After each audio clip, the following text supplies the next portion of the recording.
Thank you very much. Thank you so much for getting up and getting here so early, and thank you for braving the notorious jihadi community of Rancho Mirage, about which we've heard so much. Let's hope we pull through. Of course, I mean, there is indisputably a faint whiff of controversy about what I want to talk about today, which essentially is to look at the origins of Islam, which in a sense means the origins of the Quran, as history. So not in terms of what Muslims traditionally have believed, but about what the historical record seems to me to tell us about how and why Islam came into existence. And the reason that I'm interested in this, I did not have a particular interest in Islam, but I did have an interest in the Roman Empire. And the rise of Islam is also the story of the fall of the Roman Empire in the East.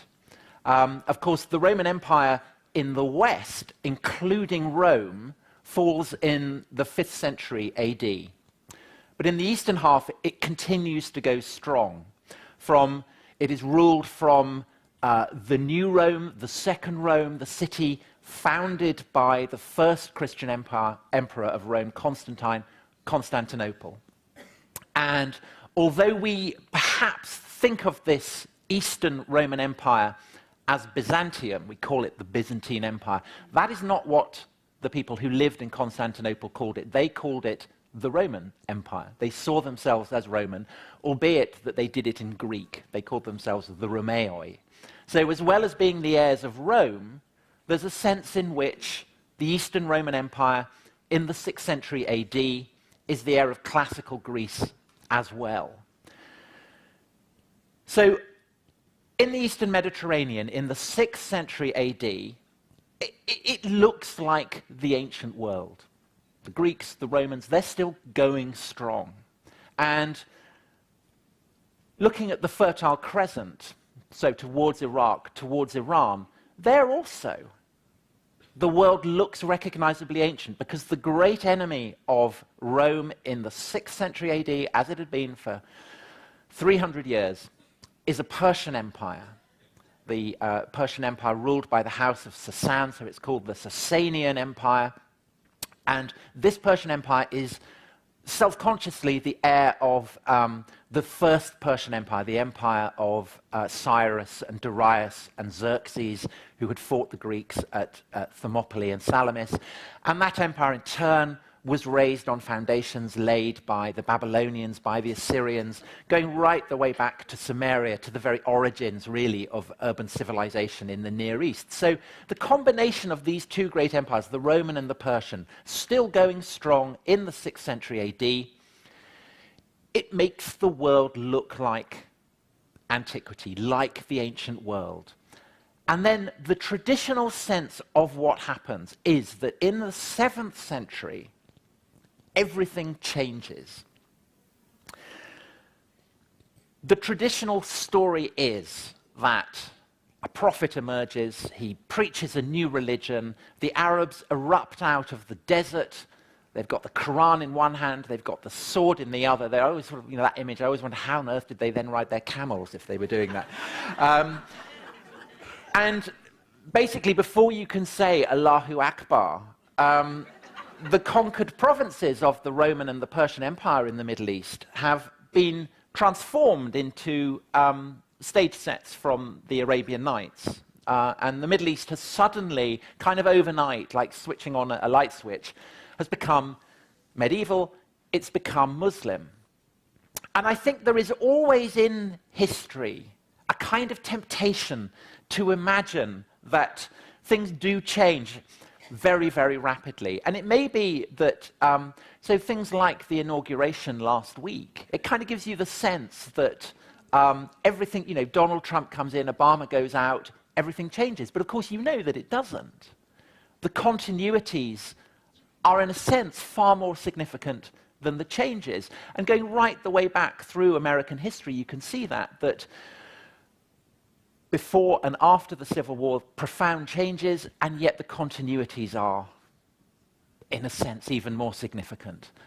Likewise with the American Revolution, the continuity. I mean, that's why I can talk to you in English, after all. And so I think, when you pause to think about that, you recognize that. And so it seems apparent that this idea that with what people call the coming of Islam, beginning of the 7th century, everything changes, cannot be true. The process must have been a much, much longer one, much more protracted and complex one. But if that's the case, why do we have this sense so strongly that the coming of Islam changed everything, that it was an absolute rupture? Well, I think the answer to that, essentially, is the incredible potency of what Muslims have come to believe about the origin of their faith. Because it is really the stories that Muslims tell about how Islam came into being that provide the defining template for our understanding of this period. So that even non-Muslims, up until about 40 or 50 years ago, tended to take the traditional Muslim account of how Islam came into being for granted. And the story is a very powerful one. AD 610 by the Christian calendar, it is said, a merchant named Muhammad, in a cave above a remote and arid city named Mecca, in the depths of the Arabian desert, heard something as terrifying as it was awesome, the voice of an angel. And that voice delivered to him, direct and unmediated, a revelation from God. And it was the first in a whole series of revelations that would be delivered to Muhammad over the course of his lifetime. And these revelations, bundled together, would become the Quran, the holy text of this new emergent faith of Islam. And to Muslims, the divine origin of the Quran was manifest in the circumstances by which it came into being. The fact that it had been given supernaturally was the great foundational miracle of this new faith. Now, it is true, I think, that were you to read the Quran and not know this backstory, it would not be immediately obvious, I think, that the only explanation for how it came into being was that it had been delivered by an angel. There are quite a lot of elements within the Quran that point to its emergent from pre-existent religions and cultures. For instance, it is full of characters from the Bible, both the Jewish and the Christian Bible. Moses is mentioned 137 times in the Quran. The Virgin Mary is featured more prominently in the Quran than she is in the New Testament. It features as well a number of episodes drawn from the history of the Roman Empire and the culture of the Roman Empire. It describes a story of 7 Christians who go to sleep in a cave to escape a persecution, wake up, discover that 100 years have gone by and the whole world has become Christian. This story, distorted, appears in the Quran. There is even a mention of Alexander the Great.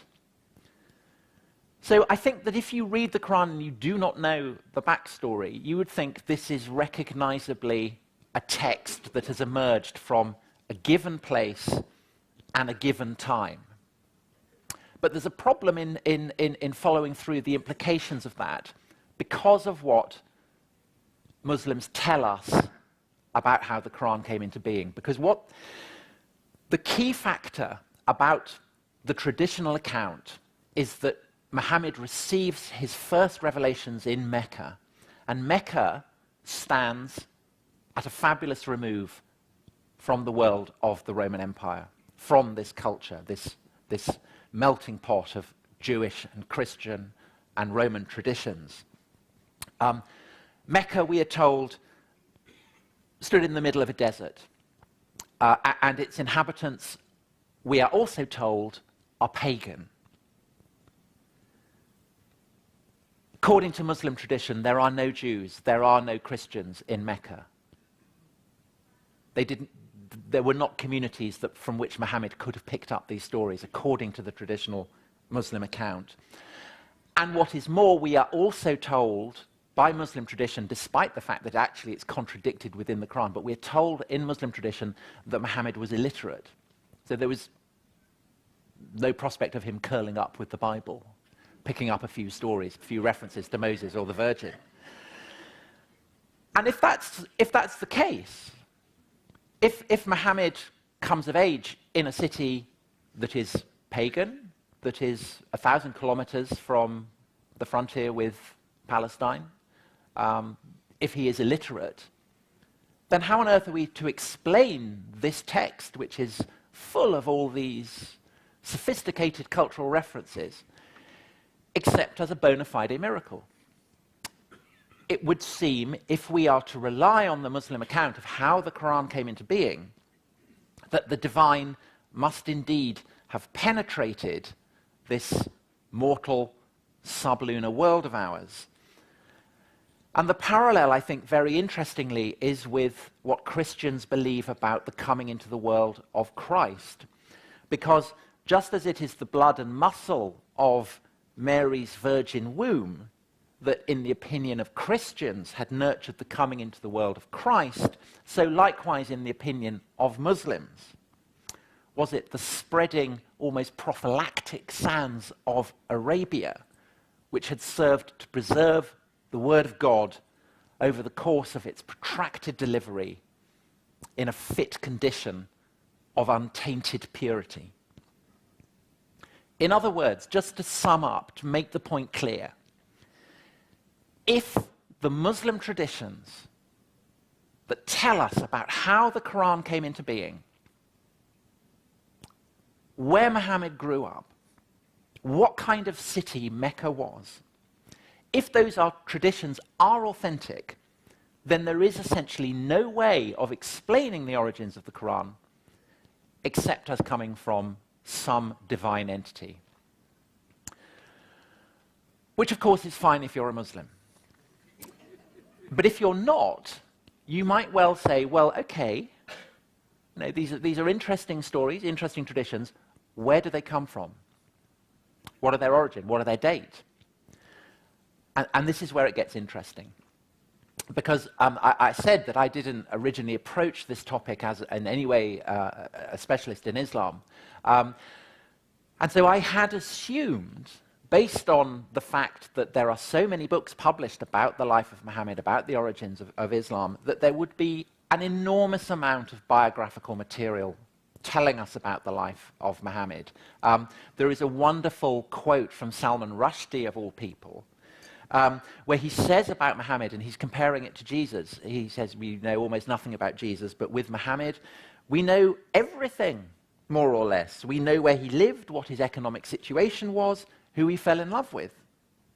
We know what his favorite food was. We know how he liked to brush his teeth. We know how he liked to play with children. Incredibly intimate, personal details. But is the rub. All this seeming wealth of biographical material dates, at the earliest, from about 2 centuries after he is supposed to have lived. From about AD 800, we start to get biographies. And over the course of the next 2 centuries, these biographies are written and rewritten. And the further from Muhammad's life we go, the more detailed these biographies become, which is a curious fact, and draws attention to the glaring lack of contemporary or even near contemporary biographical materials written by Muslims. So, within the lifetime of Muhammad himself, and for about 170 years after, you look for this source material and there is nothing. There is a glaring black hole. Can black holes glare? I guess they can. Now, this is not to say, as some scholars have, mostly in Germany, because in Germany scholars like these kind of outre speculations, but Muhammad, I think, did exist. There are those who say he didn't, but I think the evidence is pretty clear that he did. And the evidence is not Muslim, but generally Christian. Christians writing about the emergence of an Arab empire do name-check Muhammad. I mean, the most tantalizing one is written in 634, which is the year that the Arabs first appear in Palestine, the Roman province of Palestine, conquering it, so the onslaught of the Arab invasions. And this describes an unnamed prophet of the Saracens leading the invasion. And this must be Muhammad. But again, there's a kind of puzzle here because Muhammad is meant to have died in 632. And according to Muslim tradition, he does not lead the invasion of Palestine. And yet here we have a contemporaneous account, it seems, saying that Muhammad was alive, that he did lead the invasion, and he's there 2 years after he's meant to be dead, which kind of pinpoints the problem with squaring the accounts from Muhammad's lifetime with the stories that are told about him by Muslims much later on. And over the succeeding decades, so over the course of the 7th century, we do have histories written by monks, bishops, Christian chroniclers, a few rabbis, a few Zoroastrian priests, which do allude to an enigmatic figure whom they describe variously as the general or the instructor or the king of the Arabs. And I think we, again, can assume that this figure is probably Muhammad. But these cryptic allusions, not to mention the fact that they're not being made by Muslims, that they're being made by infidels, again highlights this peculiar absence, this absence of any Muslim references to Muhammad. And it's only in 690, so that's 60 years and more after the first Arab invasions of Palestine, that an Arab ruler finally gets round to inscribing the Prophet's name on a public monument. It's the Dome of the Rock on what is now Temple Mount, you know, the one with the great golden dome. And it's only decades after that that we start to get private inscriptions written in Arabic that mention Muhammad. And I think the implication of that is that clearly the promotion of Muhammad as a figure worthy of respect is top-down.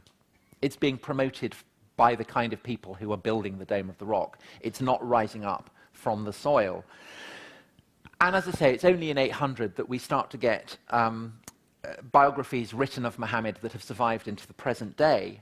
There must have been earlier versions of his life, but they have vanished. And I think it's pretty clear why they have vanished when you read the very earliest biography of Muhammad that survived, written by a guy writing in Cairo called Ibn Hisham. He's absolutely upfront about the process of editing that he has done to write his biography.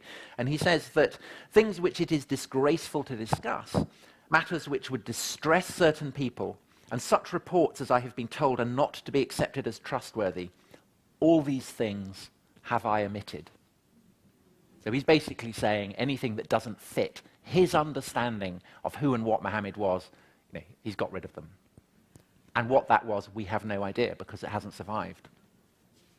So here we have a measure of certainty. We can know with confidence that by the early 9th century, the precise details of what Muhammad was believed to have said and done some 200 years previously had come to provide for vast numbers of people, from the Atlantic to the frontiers of China, had come to provide a roadmap that these people believed led to heaven.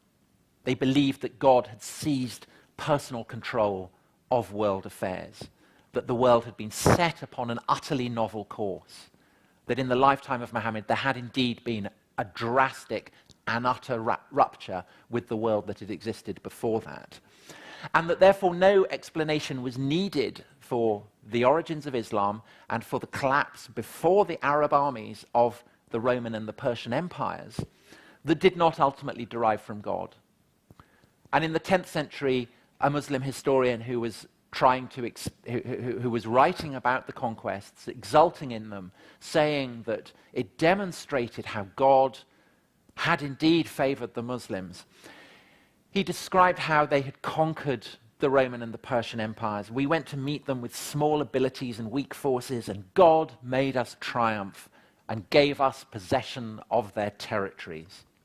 And such an explanation for the rise of the Arab Empire to Muslim scholars in the 10th century and from then onwards appeared more than adequate. Now, of course,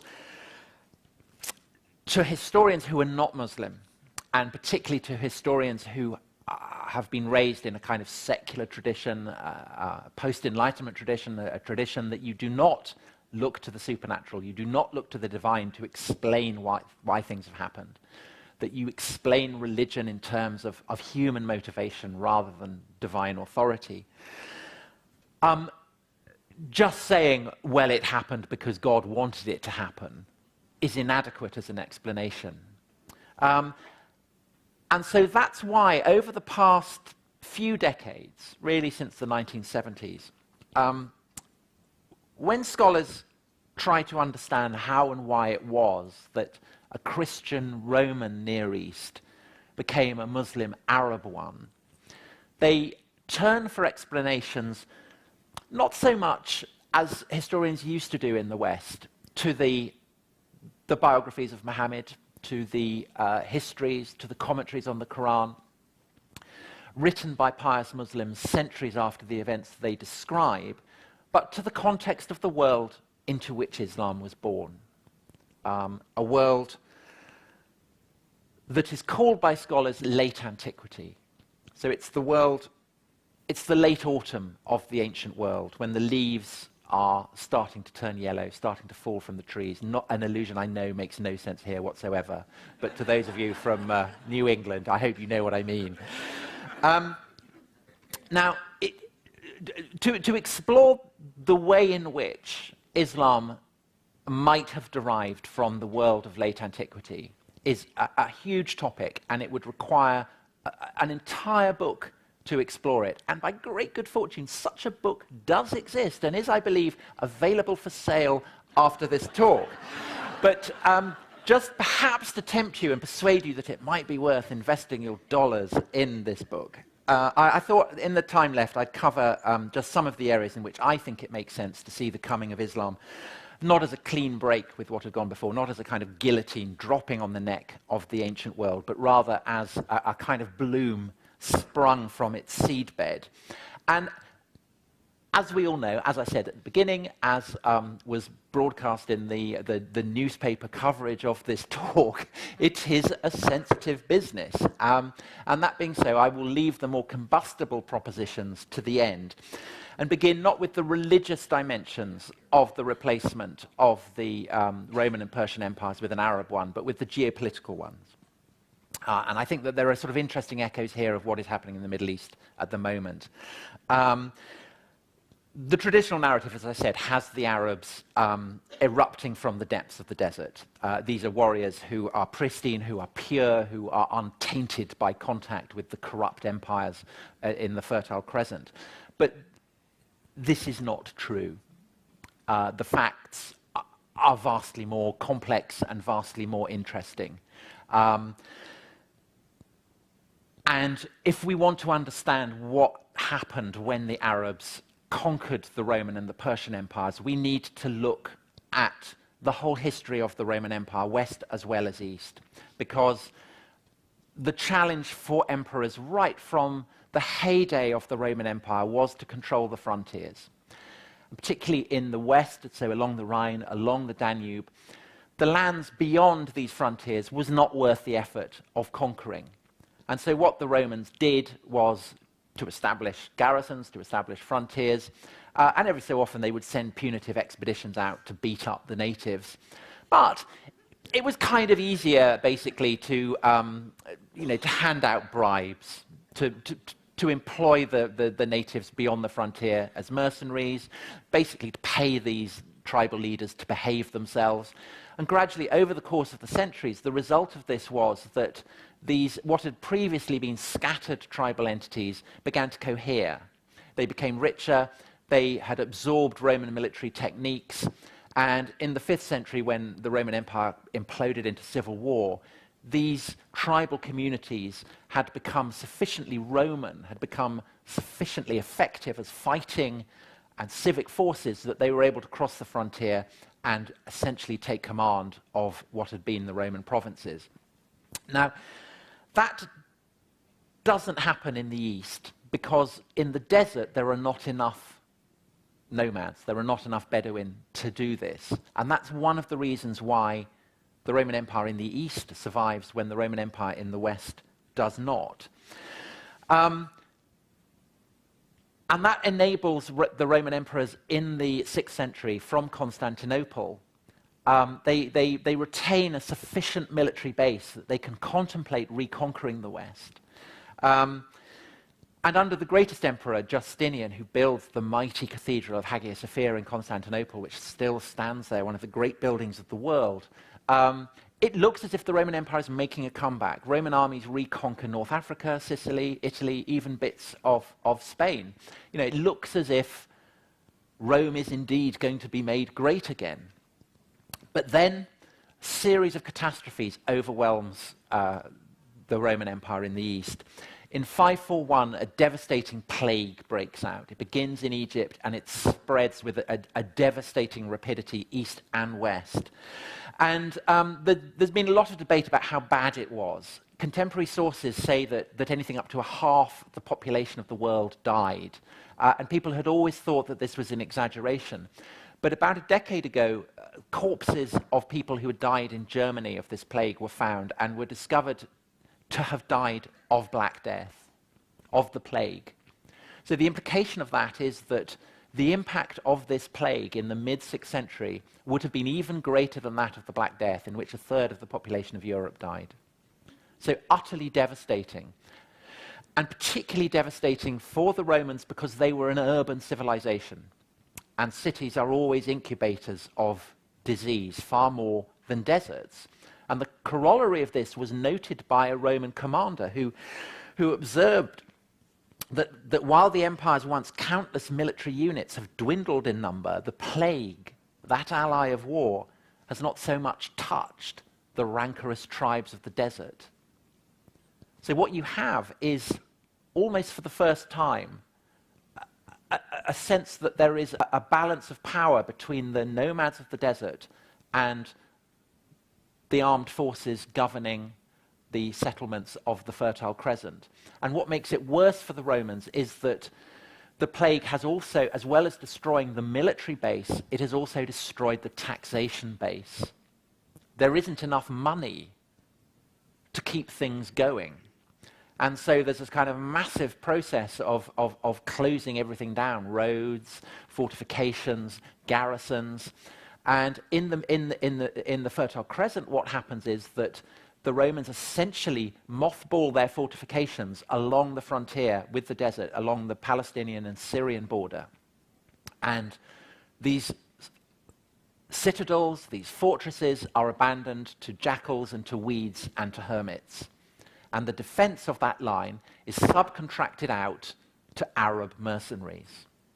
And the Arab mercenaries are imported into the military infrastructure of Palestine and Syria and installed there to provide the Roman Empire with their defenses. And the same things happens in the Persian Empire along Iraq. Because what both the Persians and the Romans are doing is focusing on the main enemy, which is one another. So the military frontier between the Persian and the Roman empires, through what is now northern Syria, northern Iraq, up into what is now Turkey, that is the focus. And the consequence of this is that in the early 7th century, the ancient world's equivalent of the Black Death is followed by the ancient world's equivalent of the First World War. A devastating conflict breaks out between the Roman and the Persian empires.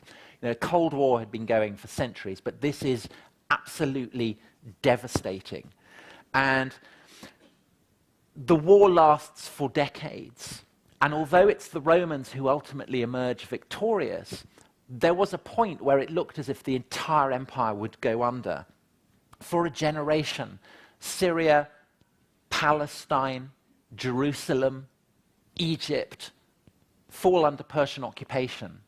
The greatest treasure in the Roman Empire, the cross on which Jesus is believed to have been crucified, is stolen from Jerusalem and taken as a trophy of war back to Iraq.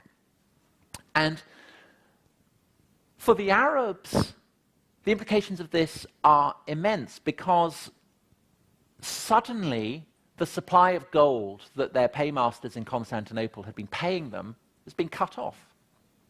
So they too are embroiled in this cataclysm.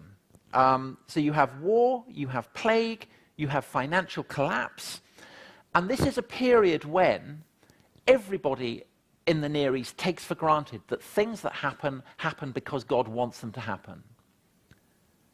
And looking around them, rather as they're doing today, Islamic State is a highly apocalyptic cult. And they're apocalyptic because when they read the Quran, they find in the Quran a deeply apocalyptic strain. And so I think it is well worth asking, was the origins of the Quran this sense that everything is about to end, that God, in the words of the Quran, is about to roll up the scroll of creation and put it away? Is this background of war and famine and plague and financial collapse, is this the motor? Is this the explanation? Was Muhammad, just as monks were, just as rabbis were, just as Zoroastrian priests were, looking around him at the chaos of the age and thinking, what is going on here? What is God's purpose? And I think it is. And I think that there are clues within the Quran that point to this as an explanation. Now, those of you who have not read the Quran but who may be familiar with the Bible, the Quran is nothing like the Bible. The Bible is full of name checks all kinds of great powers and famous people, from Cyrus the Great to Caesar Augustus. These people are not. There is only one geopolitical power name checked in the Quran. That's the Romans. One verse. And it says the Romans have been defeated in a nearby land, and yet after their defeat they shall be victorious in a few years. It seems likely that this is a reference to the Great War between the Romans and the Persians, and suggests that this is big news for whoever the author or authors of the Quran are. And there is another echo of the war in the story that is told of Alexander the Great in the Quran. Alexander is not he's not named, but it's recognizably him. He's called Dulcanain, which means the horned one. And coins that were issued in the wake of Alexander's death showed him with the curling ram horns of Amun, the king of the Egyptian gods. So that's an astonishing thought, that in the Quran there seems to be an allusion to the king of the old Egyptian gods. Amazing. What is he doing there? Well, this goes back to the story of how the Romans recaptured the true cross from the Persians. When Heraclius, the Roman emperor, who in an astonishing military comeback defeated the Persians, he took the true cross and he escorted it back to Jerusalem, and he installed it back in the Church of the Holy Sepulchre. And in celebration of this, a man in Syria wrote a story in which Alexander does much the same. Alexander is described as going eastwards. He defeats the Persians. He goes to the limits of the world. He walls up tribes called Gog and Magog, who are so repellent that they think nothing of snacking on puppies, the bastards. He walls them up behind great gates of brass, and there they will remain until the end of days. And then he speaks to Christ, and he says that he's going to take his throne and take it back to Jerusalem and set it up there, ready for Christ to sit in. And it's evident that this story is inspired by Heraclius taking the cross. And this story appears almost word for word in the Quran, except that anything that is reminiscent of Christian or Roman propaganda is removed. But in the Quran, Dulcanain, Alexander, likewise, heads eastwards. He confronts Gog and Magog. He walls them up behind gates of brass. But as I say, there is no mention of Jesus or of Rome in this. And the reason for that is that in the Quran, empires, worldly powers, are merely the gusting of grains of sand upon desert winds. For every nation, the Quran says, there is an appointed span of time. When their time arrives, they can neither delay it nor bring it forward, even for an instant. So the clues are sketchy, but I think they do seem to suggest that the Quran, certainly in the form that we have it, so the final form, was indeed uttered by someone, presumably Muhammad. I mean, if Muhammad didn't exist, we'd have to invent him, in the period that Muslim tradition has always insisted that he lived. And that's great, because historically that then means that you can use the Quran as evidence for what some, at least, of the Arabs in the early 7th century thought they were about, thought was going on. But can we push it further? Can we conclude from this that everything that Muslim tradition says about Muhammad and the Quran is therefore true? Well, no, because the familiar problem remains, and the glaring problem is this, that if what the biographies of Muhammad tell us are true, and Mecca was an inveterately pagan city, devoid of any Jewish or Christian presence, situated in the midst of a vast untenanted desert, then how are we to account for the abrupt appearance there of a fully fledged monotheism, complete with references to Abraham, to Moses, and to Jesus? And this is the problem. And essentially, ever since Western historians began writing about the origins of Islam, this is the problem that they have had to wrestle with. And various explanations have been proposed, of which the most popular is that Mecca was somehow at the center of a great spice trade. It was kind of the Dubai of its day. And that Muhammad was a trader, and he went up, in trains of camels, and he went to Jerusalem, and he went to Damascus, and he kind of picked up, he heard rabbis and he heard Christian priests, and he picked up all this Moses, Jesus stuff, and then he just bunged it into the Quran.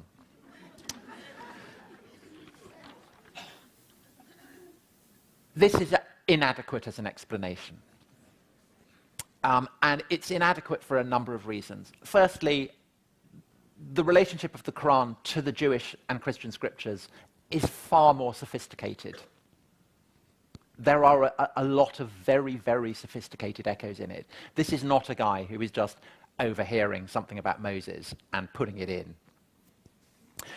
But more complex and more fascinatingly, it's evident that just from the evidence of the Quran, that Muhammad's opponents are not pagan. Muslim tradition says they're pagan. But when you read the Quran, it's a very disputatious text. It's basically God or the Prophet arguing with people who are called the mushrikun. And the mushrikun are the pagans of Muslim tradition.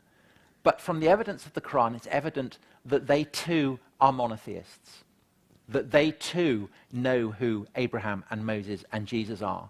And that essentially what is being argued about is the nature of God, not the fact that there is only a single God. So it would seem that the Quran, and therefore presumably Muhammad, is emerging from a culture that is steeped in a kind of biblical monotheism.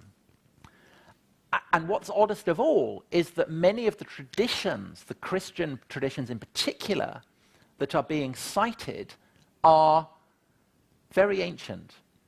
So there are all kinds of echoes and allusions to Gospels that had been banned by the Catholic Church that had come to power under Constantine.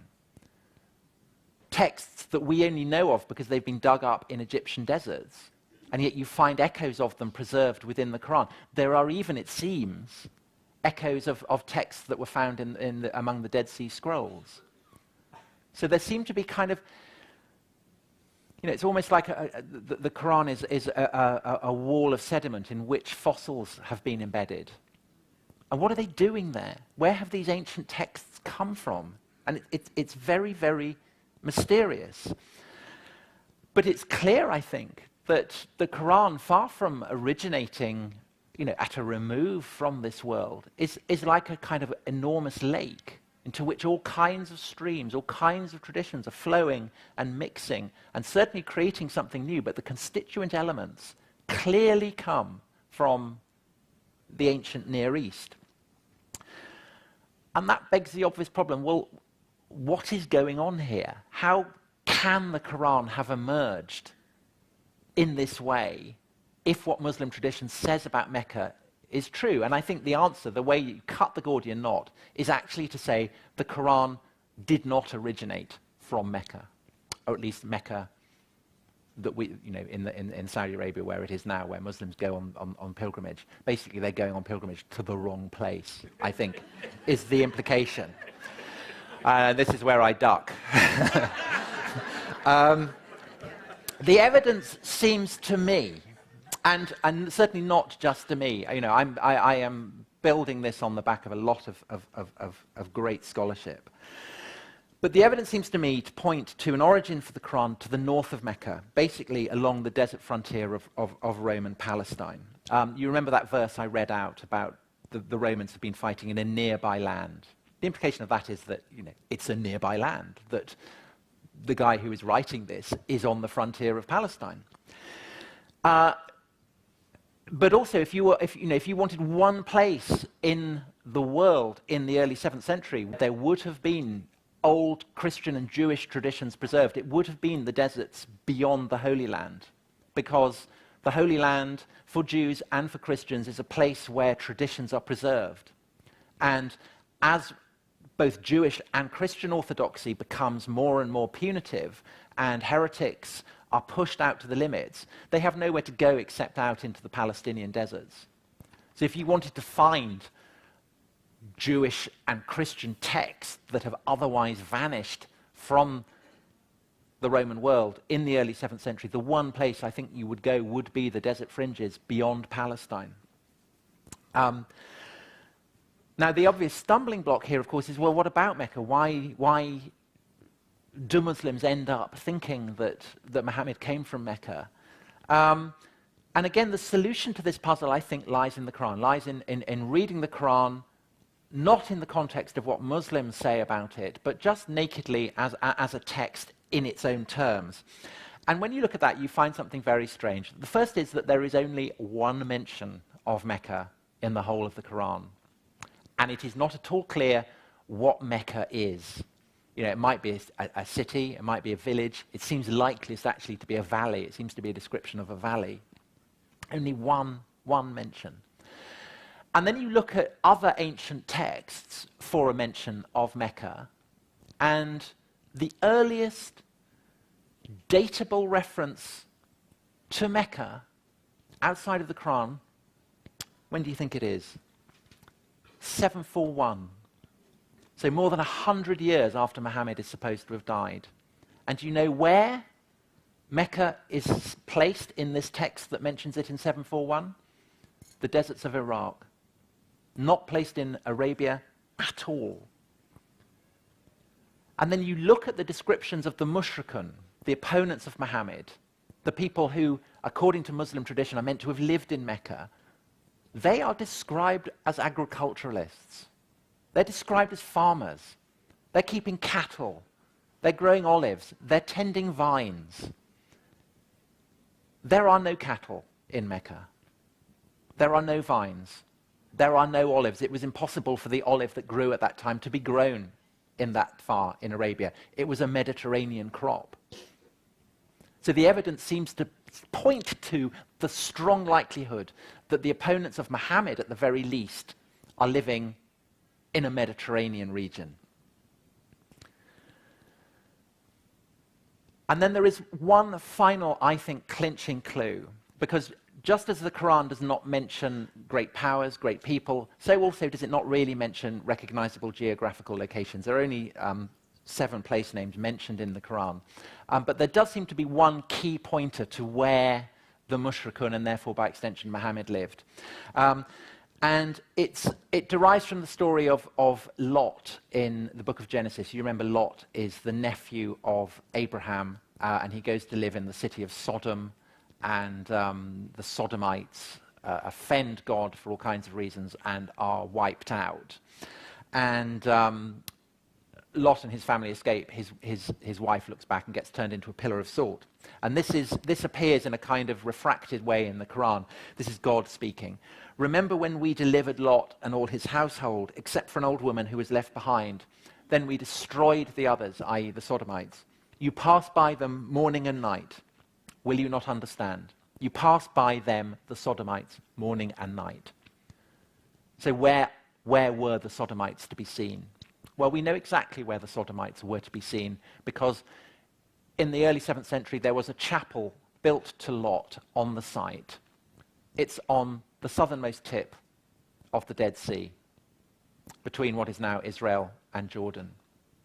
And so if the Mushrikun are passing these people day and night, then the implication of that is where Muhammad is having his arguments with the Mushrikun that are recorded in the Quran. And I think this is entirely fitting because Islam, like Judaism, like Christianity, is described as Abrahamic religions. Abraham,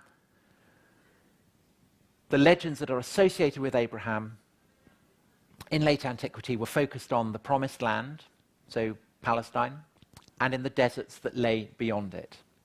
There are no traditions whatsoever in antiquity of Abraham going to where Mecca is now. He, his children, his concubines operated in the deserts beyond Palestine. And so I think that is the place to look for the origins of Islam. And it suggests strongly, I think, that the Quran, far from standing at some fantastical remove from the currents and convulsions of the age, is in fact the supreme monument to them. Thank you very much.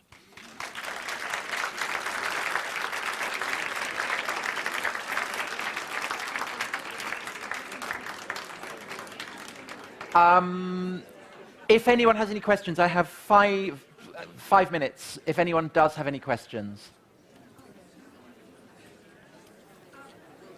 I wanted to know, I understood that in the Quran, there's mention of not accepting other religions and converting any other religions to Islam.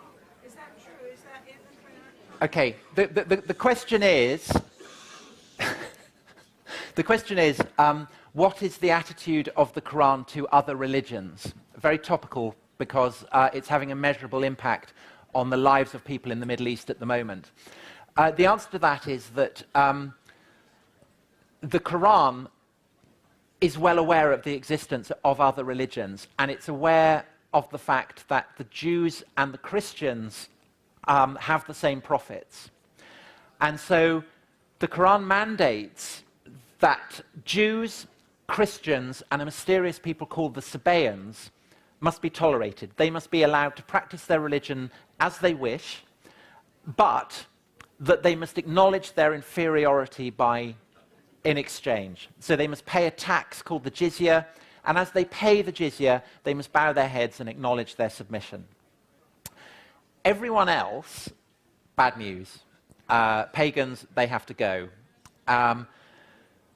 And the problem for people in the Middle East and indeed beyond, who are not Christian and Jewish, is that if you interpret the Quran literally, they are lined up for extermination. And basically, since the 19th century, Muslims have not taken those mandates literally. What's happened with the Islamic State is that they have begun to take those mandates literally again. So I've just been making a film about how Islamic State is, and went to Iraq and spoke to various Yazidis and Christians. And it's evident that Islamic State interpret these verses in the most brutal and violent way possible, but that they do, having said that, treat Christians and Yazidis, for instance, differently. So the demand that Christians pay the jizya is interpreted as a license to extort and strip Christians of everything.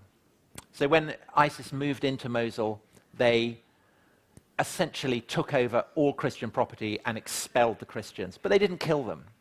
When they came to the Yazidis, who have a kind of strange, to our eyes, strange religion, they were condemned as mushrikun, as pagans. And verses were interpreted to mean that the men had to be exterminated and the women were liable to become slaves. And it is frankly, I wrote Shadow of the Sword, the book that my talk has been based on, before the rise of Islamic State, and it never crossed my mind as I was writing it that I would witness scenes comparable to what I had been writing about as the description of the 7th century, armies sweeping across deserts, destroying idols, taking slaves, practicing genocide. I would never have imagined it. And that is why, again, I say that this is, in one level, ancient history, but it is also lethally contemporary history as well. And the understanding of this material, it's like approaching a fissile material in a nuclear reactor. It has to be handled with extreme care. Yes, sir. And then... apparently no other religion is allowed in Saudi Arabia. Correct. And if that is obviously a fact. The notion that pundits on TV will often say Muslims will try and convert pagans or Christians to their way of belief, and if they're unsuccessful, then they must kill them. Is that correct? No. As I say, Christians are tolerated. And indeed, there is a sense in which the more Christians you have, the richer you are, because you screw money out of them. And it was always a financial problem for various Muslim states. When you're a Christian, you're paying an enormous amount of tax. The obvious solution is to become a Muslim. And that really is why so many Christians in the Caliphate, in the medieval period, converted to Islam. And it was always a massive problem, because one day the vizier would come to the caliph and say, "We haven't got any Christians left." Yes. You began with saying that Muhammad's name didn't appear for 170 years past his death in recorded history. In biographies. So I'm just, if I remember my history, I'm thinking that the Arab culture is nomadic and didn't have a written word, but an oral tradition. And I'm also thinking, if I remember correctly, the Arabs do not record names. Could that explain why it doesn't appear until 170 years later? Well, it does. As I say, it appears on the Dome of the Rock in 690. And from that point on, Muhammad's name does appear in various inscriptions. And then it's really only the biographies, the detailed accounts of his life. The whole idea of the Arabs being an entirely nomadic people that had nothing to do with civilization, which is so important to traditional account, is not true. They were deeply embedded in the fabric of the Roman and the Persian empires as mercenaries. They had entire kingdoms. One of the Arab kings in the 6th century was a consul of the Roman people. These were highly, highly Romanized people.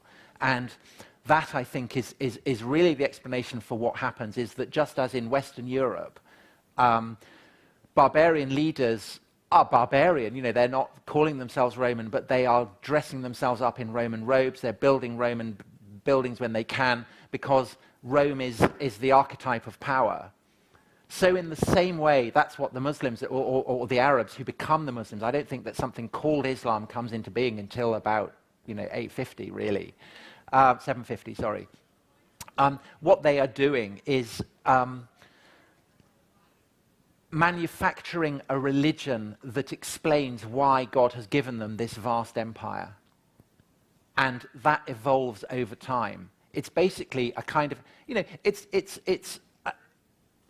the equivalent of manifest destiny. The notion that God has given, the sweep of the continental America to the United States is so important in the 19th century to provide, it justifies Americans in pushing westwards, in coming to California, in taking land from Mexico. If you're just nicking stuff, that's not good enough. You've got to say God wants you to have it. And that basically is what Islam evolved as. I have to stop there, but I will answer your question afterwards.